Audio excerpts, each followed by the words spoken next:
លោកគ្រូអ្នកគ្រូមួយចំនួនពេលដែលសិស្សរៀនអត់ចេះតែងតែបន្ទោសសិស្សថាអត់ខំប្រឹងរៀនទេ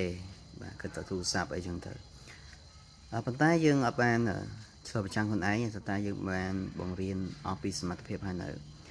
នៅក្នុងការបរៀនអស់ពីសមត្ថភាពហ្នឹងគឺខ្ញុំចង់សម្ដៅទៅលើវិធីសាស្ត្របាទថាតើយើងបានប្រើវិធីសាស្ត្រថ្មីប្លែកដើម្បីប្រកបរៀនដែលអត់នៅក្នុងសម័យសតវត្សទី21នេះគឺយើងអត់ប្រើនៅវិធីសាស្ត្របុរាណបែបឧទេសទេបាទគឺយើងមិនដើរតួជាអ្នកចេះទេគឺយើងត្រូវឲ្យសិស្សចេះស្រាវជ្រាវខ្លួនឯងបាទចេះធ្វើការជាក្រុមបាទចេះធ្វើបទបង្ហាញចេះដោះស្រាយបញ្ហាខ្លួនឯង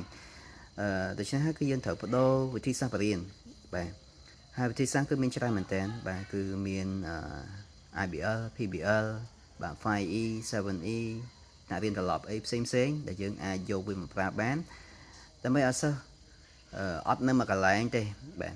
ឲ្យសិស្សចេះស្រាវជ្រាវខ្លួនឯងបាទឲ្យសិស្សចេះពិភាក្សាក្រុមបាទដោះស្រាយបញ្ហាហើយ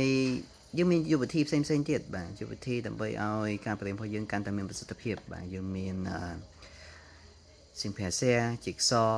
បាទ Gallery Walk Photo Void បាទ 321 បាទឬក៏មានច្រើនទៀតបាទយើងអាចបញ្ចូលនៅក្នុងវិធីសាស្ត្ររបស់យើងដើម្បីឲ្យការបរិញ្ញារបស់យើងហ្នឹងគឺសកម្មបាទអញ្ចឹងខ្ញុំនឹងជាគ្រូបរិញ្ញាគ្រាន់តែជាអ្នកសម្របសម្រួលទៅបានហើយហើយយើងមិនចាំបន្ទោសសិស្សទេគឺយើងត្រូវសួរខ្លួនឯងវិញថាតើយើងបានប្រើនៅវិធីសាស្ត្រទាំងអស់ហ្នឹងហើយប្រើហ្នឹងត្រឹមត្រូវតាមក្បួនខ្នាតហើយប្រើហើយ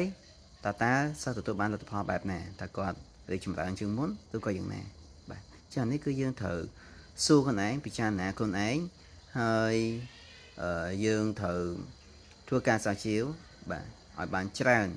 ក្នុងវិធីសាស្ត្របរិញ្ញានេះបាទដើម្បីឲ្យការបរិញ្ញារបស់យើងកាន់តែមានប្រសិទ្ធភាពជាងមុនជាងយើងទៅបន្ទោសសិស្សប៉ុន្តែយើងអត់ដែលបានឆ្លប់ប្រចាំខ្លួនឯងបាទអញ្ចឹងខ្ញុំមានប៉ុណ្ណេះបាទសូមអរគុណ